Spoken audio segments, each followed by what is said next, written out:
Bit খেতে কি আপনাদের ভালো লাগে না? নমস্কার বন্ধুরা, সীমাস স্মল কিচেনে পুরনো বন্ধুদেরকে অসংখ্য ধন্যবাদ জানিয়ে নতুন বন্ধুদেরকে আমার চ্যানেলে স্বাগত জানাচ্ছি। আজ আমি বিটের একটা দুর্দান্ত স্বাদের রেসিপি নিয়ে আসছি। বিট হয়তো আপনারা অনেকেই খান না বা ভালোবাসেন না, কিন্তু এইভাবে করে একবার বানিয়ে দিলে যারা বিট খায় না তারা কিন্তু একদম চেটেপুটে খেয়ে নেবে। বিট খাওয়া তো শরীরের জন্য খুবই ভালো, কিন্তু আমরা কোথায় খাই তো না। এইভাবে করে বানিয়ে দিলে যদি সবাই খেতে ভালোবাসে তাহলে লাইক দিয়ে ভিডিওটা সবার সাথে শেয়ার করে দিবেন, যাতে সবাই এইভাবে করে বানিয়ে খেতে পারে। আমি দুটো বিট নিয়েছি। বিটগুলো ধুয়ে নিয়েছি ভালো করে, কারণ বিট কাটার পরে ধুলে বিটের গুণাগুণটাও চলে যাবে। এই জন্য খোসা ছাড়ানোর আগে বিটটাকে ধুয়ে নিতে লাগবে ভালো করে।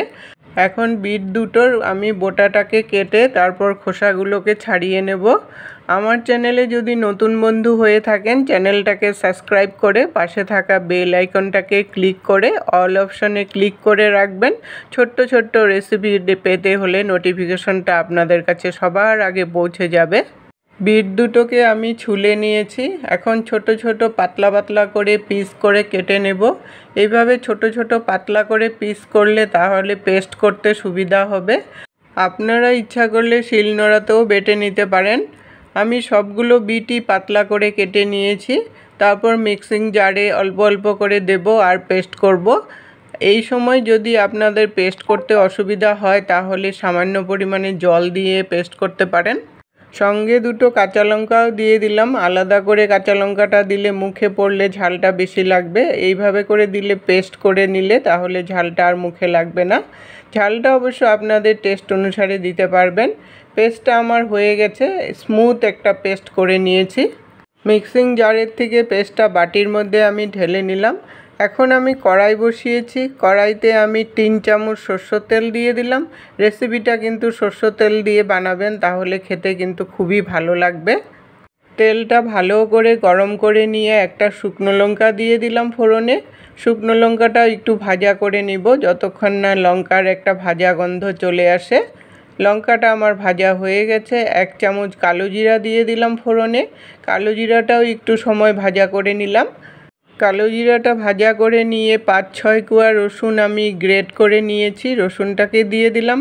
এই রসুনটাকেও একটু সময় ভাজা করে নিব যতক্ষণ না হালকা ব্রাউন কালার চলে আসে। রসুনটা ভাজা হয়ে যাওয়ার পরে একটা মিডিয়াম সাইজের পেঁয়াজ খুব কুচি করে নিয়েছি, পেঁয়াজটাকে দিয়ে দিলাম। পেঁয়াজটা দিয়ে ভালো করে তেলের সাথে মিশিয়ে নিয়ে স্বাদ অনুসারে নুন দিয়ে দিলাম। নুন দিয়ে তারপর ভালো করে একটু নেড়ে চেড়ে মিশিয়ে আমি 2 মিনিটের জন্য ঢাকা দিয়ে দিব, তাহলে পেঁয়াজটা মজে যাবে। তাহলে রেসিপিটা বানাতে খুবই সুবিধা হবে, রেসিপিটার সাথে ভালো করে পেঁয়াজটাও মিশে যাবে। 2 মিনিট পরে ঢাকনাটাকে উঠিয়ে পেঁয়াজটা আরেকটু সময় ভাজা করে নিলাম। পেঁয়াজটা যত ভালো করে ভাজা করবেন তা রেসিপিটা খেতে কিন্তু ততটাই ভালো হবে। পেঁয়াজটা ভাজা করে নিয়ে তারপর 1 চামচ হলদি পাউডার দিয়ে দিলাম। হলদিটাও একটু সময় ভাজা করে নিলাম। তারপর এটার মধ্যে আমি 3 চামচ নারকেল কোড়া দিয়ে দিলাম। এই নারকেল কোড়াটা কিন্তু আপনারা অবশ্যই দিবেন, তাহলে খেতে কিন্তু খুবই ভালো লাগে। নারকেল কোড়াটা দিয়েও আমি একটু সময় ভাজা করে নিব যতক্ষণ না নারকেলের কাঁচা গন্ধটা চলে যায়। 2 মিনিটের মতো নারকেল কোড়াটা একটু ভাজা করে নিলাম। হালকা ব্রাউন কালারও চলে আসছে আর নারকেলের থেকে কিন্তু একটু তেলও বেরিয়ে গেছে। এই জন্য প্রথমে একটু তেল কম করে দিলে রেসিপিটা তাহলে তেলের আন্দাজটা বোঝা যায়। নারকেলটা ভাজা করে নিয়ে তারপর বিটের পেস্টটাকে দিয়ে দিলাম। পেস্টটা ভালো করে সব কিছুর সাথে মিশিয়ে নিয়ে তারপর এখন মিডিয়াম আঁচে রেখে কিন্তু অনবরত নাড়তে লাগবে। এই সময় কিন্তু নাড়া বন্ধ করলে চলবে না, তাহলে নিচে লেগে যাওয়ার চান্স থাকবে। একটু ছড়িয়ে ছড়িয়ে ভালো করে নেড়ে নেড়ে এটাকে শুকাতে লাগবে। আর বিট যেহেতু মিষ্টি জিনিস, তাই মিষ্টির কোনো প্রয়োজনই হয় না রেসিপিটার মধ্যে। আর কাঁচা লঙ্কাটাও কিন্তু একটু বেশি করে দিলে ঝালটা হলে তাহলে রেসিপিটা খেতে কিন্তু খুবই ভালো লাগে। এমনিতেও পেঁয়াজও দেওয়া হয়েছে, পেঁয়াজও কিছুটা মিষ্টি হয়ে যাবে। ভাজাটা আমার হয়ে গেছে, একদম শুকিয়েই গেছে। এখন আমি নামিয়ে নিলাম। এই রকম শুকনো করে বানালে কিন্তু রেসিপিটা খেতে খুবই ভালো হয়।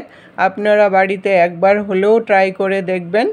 আজকের টিপস, রোজ খাওয়ার মধ্যে একটু বিটের আইটেম রাখার চেষ্টা করবেন। বিট শরীরে হিমোগ্লোবিনের মাত্রা বজায় রাখে। এতক্ষণ সঙ্গে থাকার জন্য আপনাদেরকে অসংখ্য অসংখ্য ধন্যবাদ বন্ধুরা। আবার দেখা হবে নতুন রেসিপির সাথে। সুস্থ থাকুন, ভালো থাকুন।